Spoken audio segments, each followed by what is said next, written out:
اعوذ باللہ من الشیطان الرجیم بسم اللہ الرحمن الرحیم۔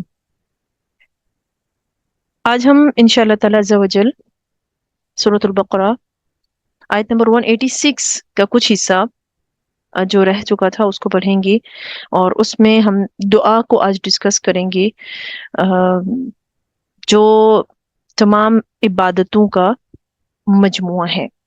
اللہ سبحانہ وتعالی ارشاد فرماتے ہیں وَإِذَا، اور جب، سألک، آپ سے پوچھیں، آپ سے سوال کریں، عبادی، میرے بندے، عنی، میرے بارے میں، فإنی قریب، بس بے شک میں قریب ہوں، اجیبو، میں جواب دیتا ہوں، دعوت الداعی، پکارنے والے کی پکار کا، اذا دعانی، جب وہ مجھے پکارے، یعنی جب بھی کوئی مجھے پکارے گا، مجھ سے دعا کرے گا، وہ مجھے جواب دیتا ہوا پائے گا۔ اللہ سبحانہ و تعالیٰ، ایسے نہیں ہو سکتا کہ ہم اللہ کو پکاریں، ہم اللہ سے دعا کریں، اللہ ہمیں جواب نہ دے، یہ نہیں ہو سکتا۔ یہ اللہ تعالیٰ خود ارشاد فرما رہے ہیں، فَلْيَسْتَجِيبُوا لِي، بس چاہیے کہ سب میرا حکم مانیں، وَلْيُؤْمِنُوا بِي، اور چاہیے کہ سب ایمان لائیں مجھ پر، لعلہم یرشدون، تاکہ سب راہ راست پائیں۔ اس آیت مبارکہ میں اللہ سبحانہ تعالیٰ ہمیں دعا کی ترغیب دلا رہے ہیں کہ ہر حال میں مجھ سے مانگو، دعا مانگو۔ اب دعا کیا ہے؟ دعا کسے کہتے ہیں؟ دعا کا مطلب ہوتا ہے پکارنا، التجا کرنا، درخواست کرنا اللہ سبحانہ وتعالیٰ کی بارگاہ میں، یعنی اللہ تعالیٰ کی طرف رغبت کرنا۔ اور دعا مختلف معنوں میں بھی استعمال ہوئی۔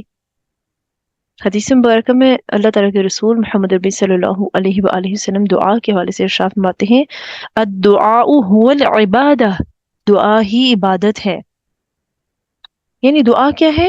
عبادت ہے۔ نبی کریم صلی اللہ علیہ وآلہ وسلم کا فرمان عالی شان ہے۔ سیدنا نعمان بن بشیر رضی اللہ تعالی عنہ فرماتے ہیں، میں نے رسول اللہ صلی اللہ علیہ وآلہ وسلم کی زبان اقدس سے سنا، آپ فرما رہے تھے دعا عین عبادت ہے۔ اور اس کے بعد آپ صلی اللہ علیہ وسلم نے اس آیت مبارکہ کو تلاوت فرمایا، ادعونی استجب لکم، مجھ سے دعا مانگو، میں تمہاری دعاؤں کو کیا کروں گا؟ قبول کروں گا۔ اور سورہ غافر میں آیت نمبر 60 میں اللہ سبحانہ وتعالی کیا فرماتے ہیں کہ تیرے رب کا فرمان ہے کہ مجھ سے دعا کرو، میں تمہاری دعا کو قبول کروں گا۔ یقین مانو، جو لوگ میری عبادت سے خود سری کرتے ہیں وہ جلد ہی ذلیل ہو کر جہنم میں پہنچ جائیں گے۔ اللہ سے نہیں مانگتے، اللہ سے التجا نہیں کرتے۔ جب ہم اللہ کی بارگاہ میں ہاتھ ہی نہیں اٹھا رہے، اللہ کی بارگاہ میں التجا ہی نہیں کر رہے، چیز کی ضرورت بھی ہے مانگے بھی نہ، تو یہ تو خود سری ہوئی۔ اور احادیث میں آتے ہیں الدعاء مخ العبادہ، دعا عبادت کا مغز ہے، ہماری ساری عبادتوں کا نچوڑ جو ہے نا وہ دعا ہے۔ آپ سب کام کر لیں بٹ اللہ سبحانہ تعالیٰ کی بارگاہ میں یہ نہیں عرض کریں کہ یا اللہ میرے اس کام کو اپنی بارگاہ رحمت میں قبول فرمانا، کیا فائدہ ہوا اس عبادت کا؟ نماز پڑھیں، اسلام پھیر کے اٹھ کے بھاگ جائیں، قرآن پاک پڑھیں، صدق اللہ العظیم کر کے ختم۔ اور اتنا مقدس مہینہ اللہ ہم سب کو رمضان المبارک کی رحمتیں، برکتیں، سعادتیں عطا فرمائے، جو ہمارے بہت قریب ہے الحمدللہ۔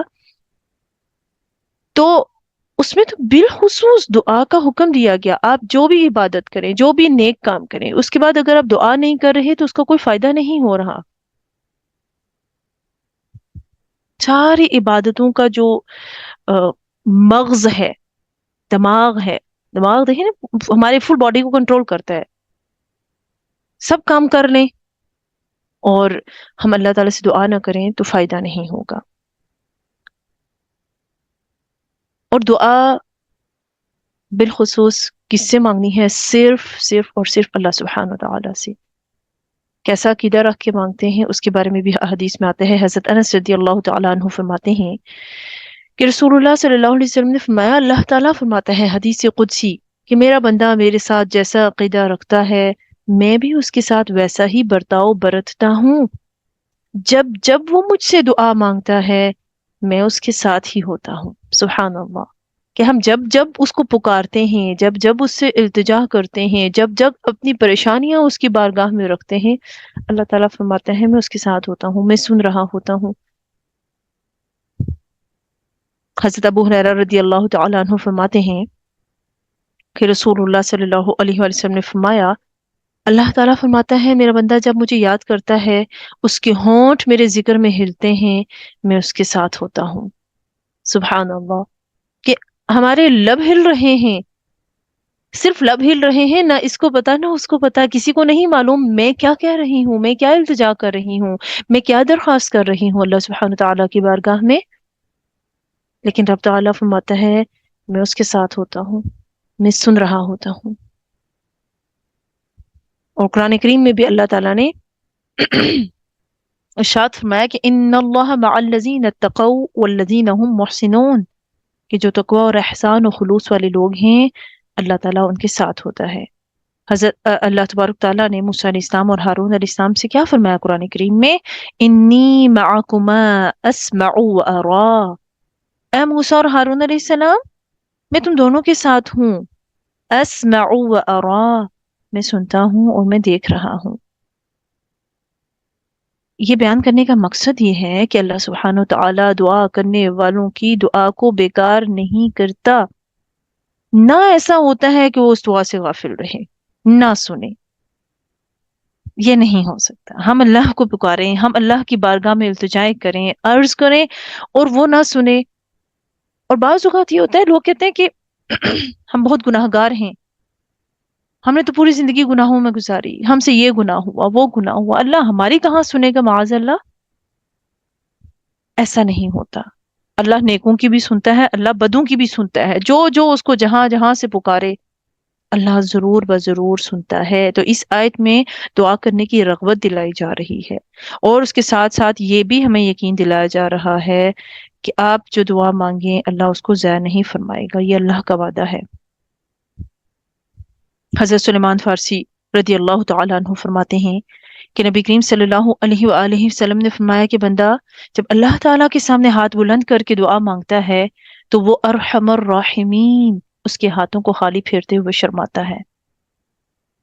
میں انشاءاللہ تعالیٰ عز و جل آپ کو بتاؤں گی کہ کیسی دعا ہمیں مانگنی چاہیے، کون سی دعا مانگنا درست نہیں ہے، کون سی دعا جو ہے اللہ تعالیٰ کن اوقات میں انہیں جلد از جلد قبول فرماتا ہے، اور کیسی دعائیں ہمارے لیے درست نہیں ہیں کہ ہم انہیں مانگیں گے تو لازمی نہیں کہ وہ قبول بھی ہوں.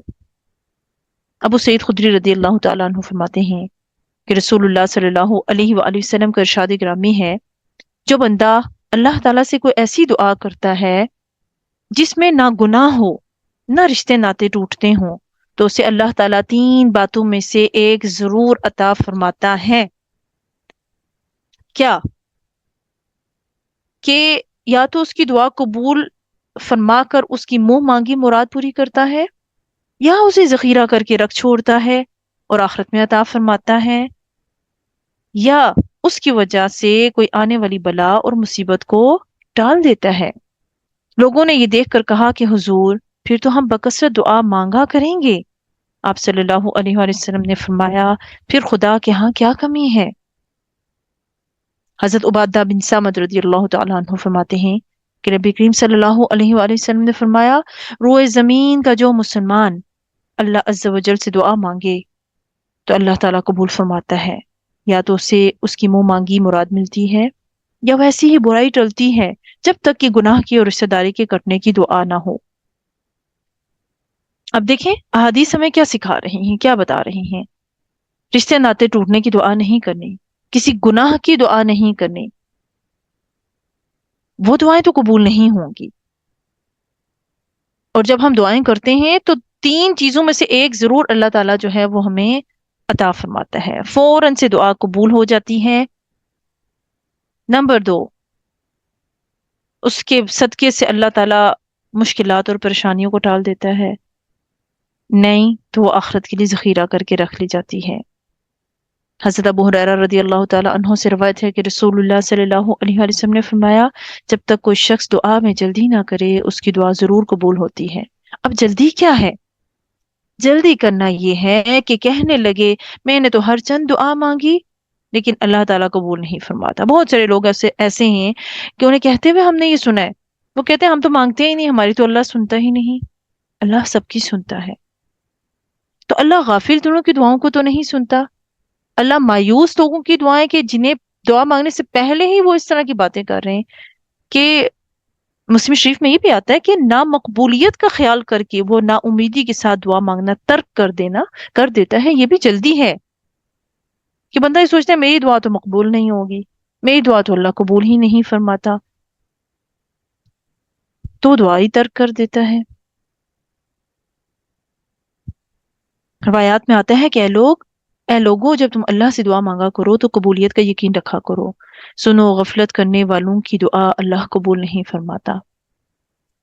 یعنی جو غافل ہو تو اس کی دعا اللہ تعالیٰ جو ہے وہ قبول نہیں فرمائے گا. اللہ تعالیٰ نے دعا کی اجابت کا وعدہ فرمایا ہے.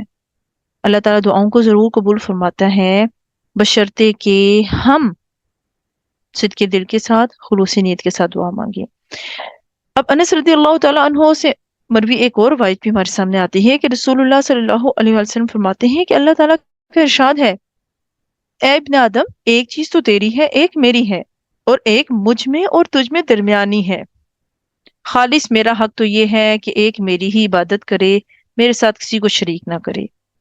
تیرے لیے مخصوص یہ ہے کہ تیرے ہر عمل کا پورا پورا بدلہ میں تجھے ضرور دوں گا اور کسی نیکی کو ضائع نہیں کروں گا. اب درمیانی چیز کیا ہے کہ تو دعا کر اور میں قبول کروں. ایک کام دعا کرنا تیرا اور ایک کام قبول کرنا میرا ہے. اب دیکھیں کہ دعا کی اس آیت کو روزوں کے احکام کی آیت کے درمیان میں رکھا ہے. اس کے بعد دوبارہ روزوں کا ذکر آئے گا.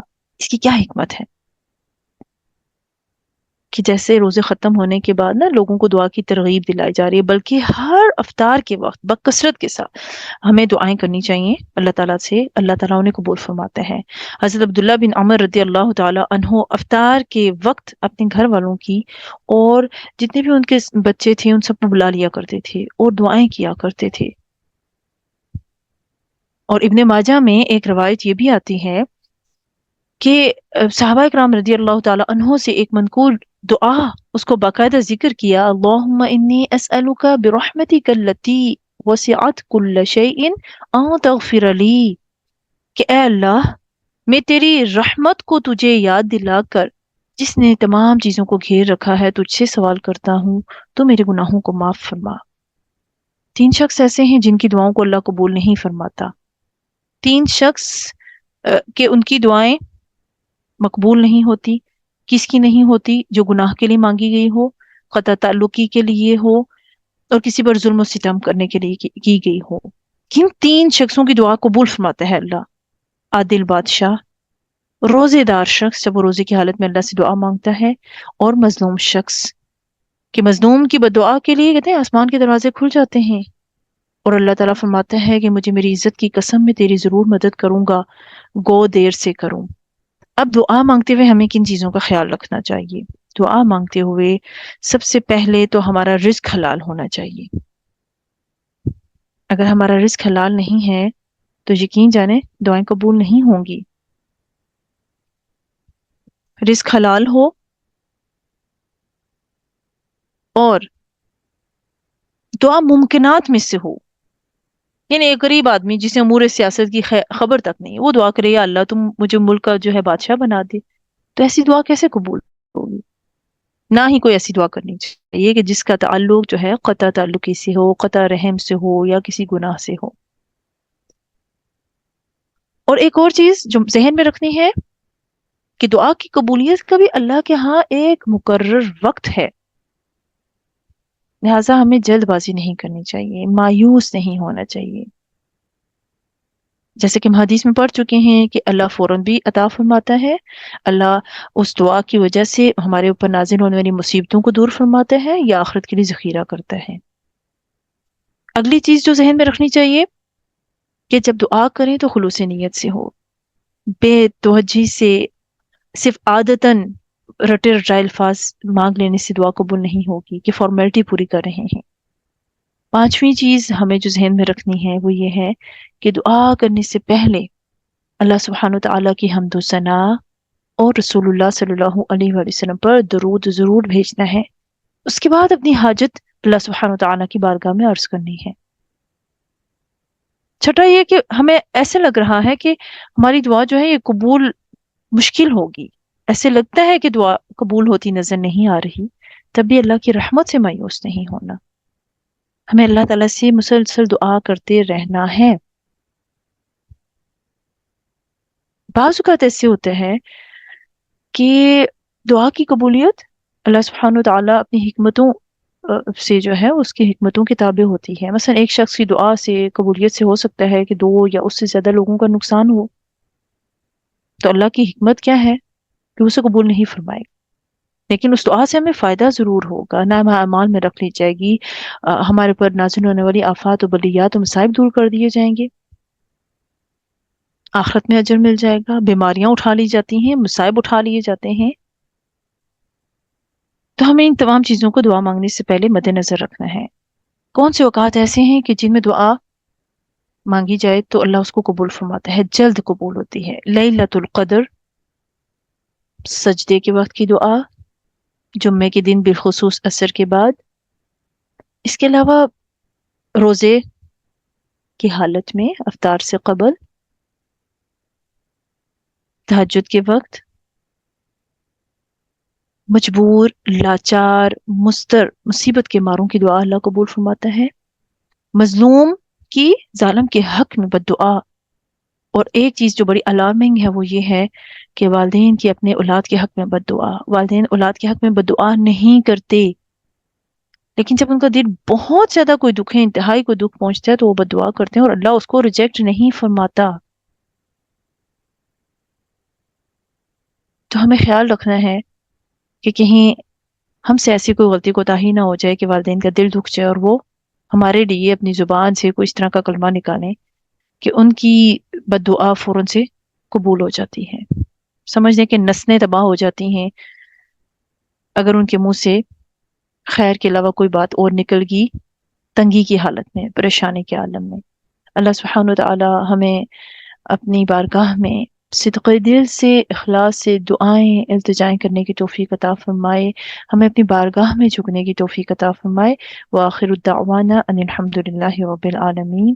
سبحانک اللہم وبحمدک، اشہد ان لا الہ الا انت، استغفرک واتوب الیک. آمین ثم آمین. السلام علیکم ورحمۃ اللہ وبرکاتہ.